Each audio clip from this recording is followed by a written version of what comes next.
Alors aujourd'hui, j'avais envie de faire une vidéo un peu plus orientée réflexion vraiment que réel plan d'action, mais je pense que ça va quand même vous intéresser. Alors on est quasiment à la fin de l'année, c'est-à-dire que là il reste un petit peu plus de 2 mois. On est à la moitié du mois d'octobre, donc il reste environ 80 jours avant la fin de l'année. Vous savez, moi je crois beaucoup au rythme de l'année. Je crois que quand on est dans cette optique d'achever des choses pendant l'année, d'atteindre des objectifs pendant l'année, c'est très important le rythme de l'année. C'est vraiment quelque chose d'essentiel. J'en reparlerai d'ailleurs dans une autre vidéo. Aujourd'hui, ce n'est pas le sujet de cette vidéo. Je voudrais juste vous demander, encore une fois, parce qu'on l'a fait il y a déjà quelques jours, mais de vous rappeler de nouveau, ou de vous rappeler pour la première fois, de vous rappeler en tout cas de votre objectif principal de cette année. Quel était votre objectif principal de cette année? C'était quoi le truc où vous pouviez vous dire, ok, cette année, c'est mon objectif principal. Si j'ai réussi ça, j'ai fait une bonne année, je suis vraiment content de mon année. L'avoir en mémoire, je vais me le remettre en mémoire aussi. Ok, maintenant, par rapport à cet objectif principal, qu'est-ce qui se serait passé si les 365 derniers jours, vous aviez pris une action tous les jours en direction de cet objectif? Alors je sais que c'est pas vraiment, parce que ces 365 jours, ça ne correspond pas au début de l'année, mais essayez juste de comprendre la logique, de se dire, ok, par rapport à mon objectif, où est-ce que j'en suis? J'en suis loin, j'en suis pas loin. Qu'est-ce qui se serait passé si tous les jours, ces 365 derniers jours, vous aviez pris sans interruption, tous les jours, une action en direction de cet objectif? Qu'est-ce qui se serait passé? Et c'est assez fou de se dire ça parce que peu importe l'objectif finalement, ça peut être un objectif sportif, ça peut être l'objectif de se muscler, se dire ok je vais être plus mince, enfin je vais être, plus mince peut-être, mais en tout cas avoir plus de muscles, avoir un corps qui est plus ferme, vraiment faire grandir ma masse musculaire, m'affiner aussi en même temps. Et si ces 365 derniers jours, j'ai été soit allé à la salle de musculation, soit j'étais allé courir, sans exception, tous les jours, qu'est-ce qui se serait passé? Si je suis quelqu'un de timide, la timidité, on en a beaucoup parlé. Je suis quelqu'un de timide. Qu'est-ce qui se serait passé si ces 365 derniers jours, j'avais parlé tous les jours à une personne que je ne connaissais pas? Même si c'était au début une petite chose, même si c'était une question que je posais à quelqu'un, qu'est-ce qui se serait passé? 365 nouvelles personnes auxquelles j'aurais parlé. Si je cherche un travail, ou si je veux changer de job, ou si je veux créer mon entreprise, qu'est-ce qui se serait passé si les 365 derniers jours, sans exception, j'avais pris une action vers cet objectif? Si je veux gagner plus d'argent, c'est un petit peu lié. Qu'est-ce qui se serait passé si les 365 derniers jours, j'avais pris tous les jours une action en direction du fait de gagner plus d'argent? Et la réponse, on la connaît, c'est que dans tous les cas, si j'avais pris une action tous les jours ces 365 derniers jours, peut-être que je ne serais pas arrivé à l'objectif que je m'étais vraiment fixé, parce que peut-être que j'avais mis la barre trop haut, c'est tout à fait possible, mais en tout cas, j'aurais énormément avancé. Et ce qui est fascinant et ce qu'il faut vraiment comprendre, et je pense que ça, c'est quelque chose qu'il faut comprendre, qu'il faut internaliser pour vraiment pouvoir avancer encore plus vite, et notamment pendant l'année 2018, c'est de comprendre le principe de distorsion du temps. Le principe de distorsion du temps, c'est quoi? C'est que si aujourd'hui je vous dis ok, on va mettre en place pendant les 50 prochains jours, en direction de votre objectif, une action très intense que vous allez faire tous les jours pendant 50 jours. Vous allez le faire peut-être le premier jour, le deuxième jour, puis vous allez vous dire waouh quoi, les 50 prochains jours ça va être long, ça va être dur, ça va être très long. J'ai l'impression d'être devant une montagne, il y a 50 jours devant moi.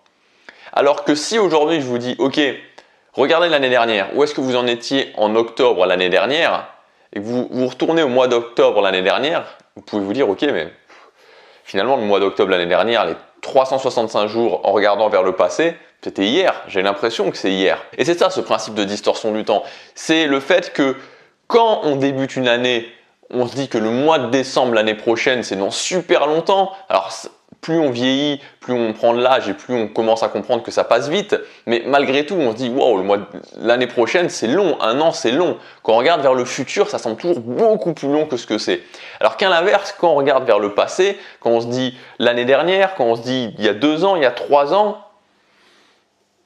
c'était pas si long que ça semble hier. Donc on a tendance à distordre le temps, à voir beaucoup plus long quand c'est vers l'avant et beaucoup plus court quand c'est vers l'arrière. Et donc ça, en s'en servant, en le comprenant, quand on a du temps devant nous, quand on doit passer à l'action pendant 1 mois, 2 mois, 3 mois, 4 mois, on peut se dire, ok, logiquement, ça me paraît long, mais je sais que c'est une illusion, je sais qu'il y a ce principe de distorsion du temps. Et quand j'aurai terminé ces 2 mois, quand j'aurai terminé ces 3 mois, quand j'aurai terminé ces 4 mois, ça va me paraître ridicule tellement c'est court. Et une fois qu'on comprend le principe de distorsion du temps, une fois qu'on l'a assimilé, on peut une bonne fois pour toutes éliminer les solutions rapides.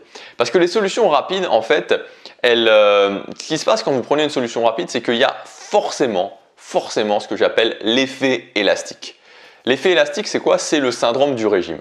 Le syndrome du régime, c'est-à-dire que vous allez vous contraindre pendant un certain temps et puis d'un coup, vous allez revenir à ce que vous faisiez avant. C'est-à-dire qu'on va tirer sur l'élastique et à un moment donné, ça va lâcher, l'élastique va revenir et va même repartir en arrière, ça va être pire qu'avant. Et c'est ce qui se passe dans les régimes.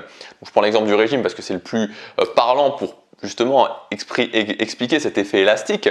C'est le fait que un régime, ce qui ne fonctionne pas basiquement dans un régime, c'est le fait de se dire je me contrains pendant une certaine période de temps et ensuite je reviens comme avant. Et c'est ça l'idée qu'ont toujours les gens qui font un régime. Je vais me contraindre pendant 8 semaines, 12 semaines, 16 semaines et ensuite je repars comme avant.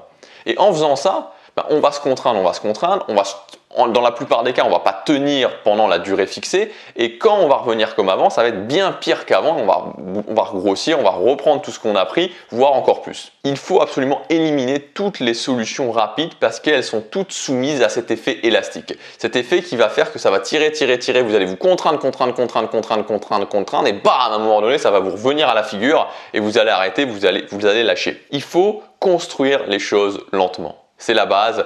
Moi, c'est aussi le message que je vous fais passer, notamment avec les habitudes. Construire les choses lentement. Voir que un objectif, une vie, voilà, créer sa vie sur mesure, ce qu'on veut, avoir un résultat, c'est pas essayer d'aller le plus vite possible, c'est mettre brique après brique. Poser une brique, puis une autre brique, et on finit par construire un superbe château. On finit par construire un grand édifice. Mais pour ça, il faut bien prendre le temps de je pose une brique, puis je repose une brique, puis je repose une brique, puis je repose une brique.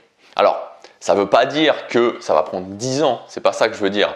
Mais souvent, on se dit, ok, je veux cet objectif et je le veux le mois prochain. Ou alors, je le veux dans 2 mois. Et si on ne se fixe pas un objectif en 1 mois, 2 mois, on a l'impression que c'est trop long. Si on se dit, ok, en 1 an, je peux faire énormément de choses. Et honnêtement, en 1 an, je suis sûr que, voilà, que les 95% des gens qui regardent cette vidéo, vous qui regardez cette vidéo, toi qui regardes cette vidéo, en 1 an, ton objectif, il peut être largement atteint. À partir du moment où tu te dis, ok, je prends 1 an et je fais les choses correctement. Je n'essaie pas d'aller vite, je n'essaie pas d'aller rapidement. Je pose brique par brique. Je construis lentement, mais je construis solidement. Il vaut mieux, plutôt que d'essayer de faire un régime et de perdre 10 kg ou 15 kg en 2 ou 3 mois et après les reprendre dans 99% des cas, il vaut mieux se dire, ok, je vais commencer à modifier des choses dans mon alimentation, petit à petit. Mais ces choses que je modifie, elles ne vont plus bouger. Ça ne va plus bouger, ça va être solide, ça va être du rock.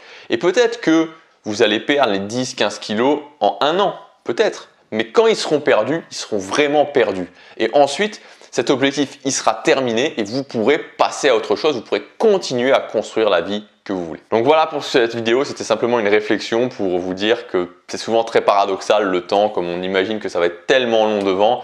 Et quand on se regarde, quand on regarde derrière, on se dit wow, il y a 365 jours, c'était tellement court. Et si seulement j'avais pris une action tous les jours ces 365 derniers jours, où est-ce que j'en serais aujourd'hui?